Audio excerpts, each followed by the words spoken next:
I was really looking forward to this anime, and now I'm like, what did I just watch?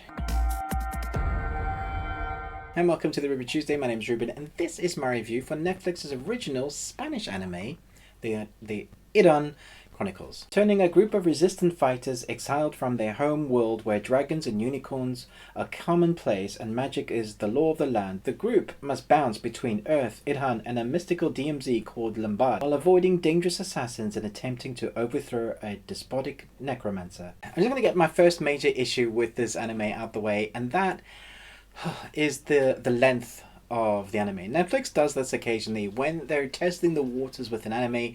They're not sure there's going to be a demographic for it.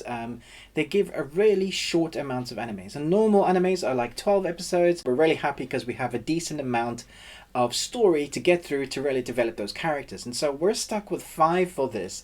5 episodes to develop a whole world, and that is why this anime struggles, is because they're trying to do so much exposition. There's characters that are telling you about stuff that's happened in their world and multiple worlds and why they're like fishes out of water on Earth. It's basically like Huntic, if you've seen the animated series, which my son and I loved. Once you master the secrets of the essences, a whole new world will open to you. And the film I Am 4, based on the novel, so Number 4. if you smash those two together, it's kind of you're kind of in the zone of what this anime is.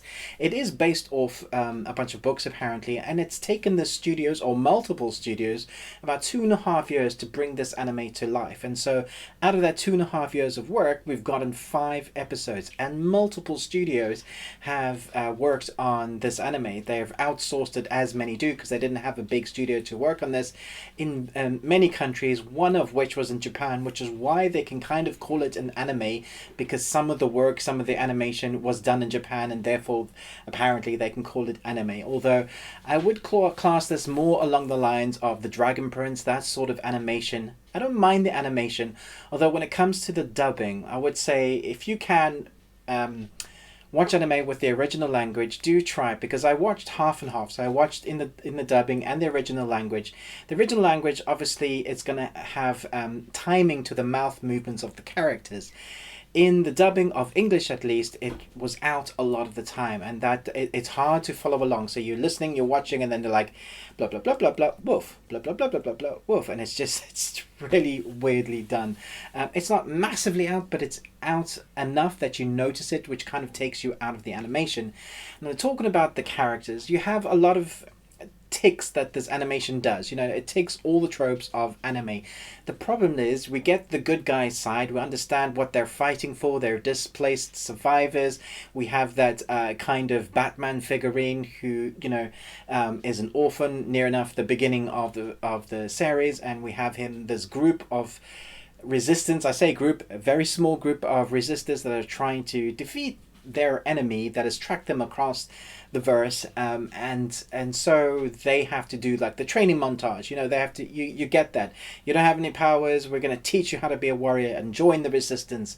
It's that kind of anime. And so there's a lot of ideas that I like in anime. Like I love that sort of like shield hero, that kind of anime. There's a lot to like the ideas in it. The problem is if you have the counterbalance of that, your bad guys in these 5 episodes get next to no background. They have no development, as far as I could tell. In the backstories, you hear about them, but you don't really know anything about them. And so your bad guys are just bad because they're bad guys. And so I know that there's a lot of history there. I can tell there's a lot of history there, especially from the books, but there's been no time given to their backstory. So it's just bad henchmen taking on the good guys. And then we get the dialogue from this anime, where sometimes the characters will be talking to each other and they'll just swap emotion, or they will go from one emotion and say, okay, fine, and then they're doing the other thing. Or they'll act like children, and they are very much children. The one of the female protagonists just has a birthday in one of the episodes. She's 13, which is weird because it's an anime for 15 and up in the UK. And so you have that weird balancing thing. It's for adults, but the the kids in it are really young kids, and they act like young kids. They act in a way that is annoying to watch occasionally, because the way they make decisions can be irritating. You know what would be best to do in that situation, but they don't make that decision, and so I found that somewhat frustrating. I've seen other animated series are talking about the Dragon Prince again on Netflix, where the characters got on a lot of development, but that's because they've had 3 seasons and a lot of episodes to develop those characters. So although they have their childish immaturity, you see why they act the way they do. You understand why the way they act they do. This animation seems like there's a lot of choices that they make that doesn't have any relation to why they're acting that way. So, you know, you understand both of the characters' backgrounds, because you get to see them, both of the main protagonists, the kids' backgrounds. You get to see why they do what they do, or why they where they are, but they don't, it doesn't really relate to how they act. And so from one conversation to the next, they could be almost looking like they're falling in love, and then it looks like they hate each other. Just like snap emotional juxtapositions, just completely twisting. You know, you say one thing and you react like, and that's like how kids act, right? Oh, I don't like you anymore because you said that. And so I found myself being really disappointed, because I really wanted to like this anime. I had high expectations from it. I'd heard about this coming. There's some of the sword fight sequences which I really enjoyed, some of the interactions with the magics, and I really understand that there's this big world that is begging to be explored. And one of the main characters, I was like, oh, I really want to know about you. What's your history? But at the end of the day, I have 5 episodes, and you haven't given me much to rely on with the backgrounds of any bad guys. So we just have the weak characters that are acting very immature. And instead of developing those background characters for us to understand why we've got to be rooting for our good guys, we have nothing there, because they're just bad guys. And it's like, okay, good and evil. So it's very shallow in that way. I expect season 2, if they get a season 2, for us to see a lot of the background of those guys, to see why the kingdoms went that way, why they're attacking each other, you know, and maybe why the weapons are imbued. You know, this is magical weapons, and there's always these quests that you got to go on and stop the bad guys from having that staff or this sword. You can only use this sword if you're the chosen one. Oh, it just so happens you are the chosen one. It's that kind of anime, you know, it does all the tropes. And I feel like I've come down massively hard in it, and I know I have, but there are definitely moments where I enjoyed the anime. I think the first 2.5 episodes I really struggled with, and then the second 2.5 episode I started to enjoy.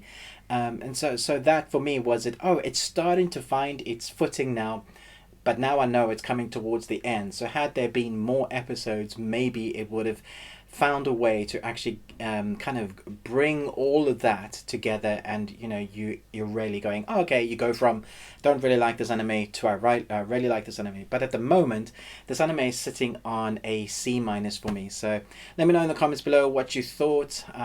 Don't hate me, this is just how I feel, this is what I saw. I was writing stacks of notes down as I was going through it. I was trying not to be harsh. I got my notes with 1 second screaming and then falling out of the air like he's screaming because he doesn't know how he's falling, and then he's fine with it the next moment. Stuff's gonna happen, and you just have to deal with it, because they don't explain it. Even when they're doing exposition, they're not explaining it. Yeah, unfortunately, most of my notes were negative, and as much as I try to justify my feelings, that's just how it is. Let me know.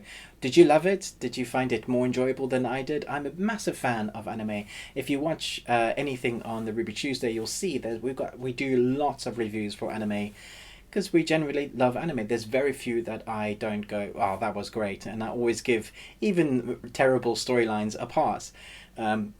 So that gives you an idea of what this was. If you know Huntic, try and compare the 2 main characters. I think you'll find it interesting. Thanks so much for watching this review, but most of all, until next time, remember, live long on Tuesday.